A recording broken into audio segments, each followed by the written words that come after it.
آج میں ایک بہت ہی مشہور شخصیت کے بارے میں بات کرنے جا رہی ہوں۔ یہ ویڈیو اینڈ تک ضرور دیکھیے گا کیونکہ یہ ویڈیو بہت زیادہ دلچسپ ہونے والی ہے۔ اس سے پہلے آپ میرے چینل کو سبسکرائب کر دیں اور بیل آئیکن کو پریس کر دیں تاکہ آنے والی ہر ویڈیو کا نوٹیفیکیشن آپ کو ملتا رہے۔ چلیں ویڈیو کا آغاز کرتے ہیں۔ میں بات کرنے جا رہی ہوں ظہیر الدین محمد بابر کی۔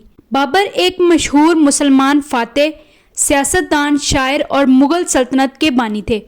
وہ 14 فروری 1483 کو فرغانہ موجودہ ازبکستان میں پیدا ہوئے۔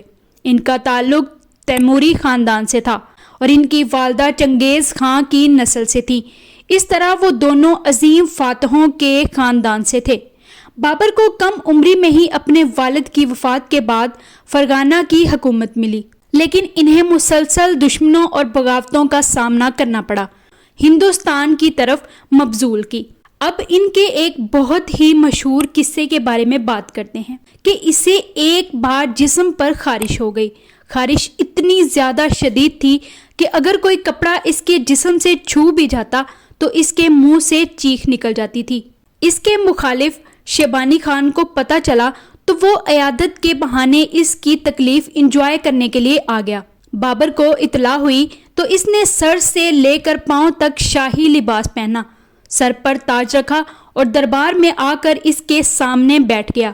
شیبانی خان سارا دن اس کے ساتھ بیٹھا رہا۔ اس نے کھانا بھی اس کے ساتھ کھایا، لیکن بابر نے اپنی تکلیف اپنے چہرے اور آواز تک نہیں آنے دی، یہاں تک کہ آخر میں شیبانی خان مایوس ہو کر چلا گیا۔ مہمان جو ہی محل سے نکلا، بابر نے فوری طور پر اپنا سارا لباس اتار کر پھینک دیا۔ پورے دربار نے دیکھا، اس کا پورا جسم سرخ تھا اور اس پر بڑے بڑے آبلے بن چکے تھے اور وہ سارا دن انہیں برداشت کرتا رہا۔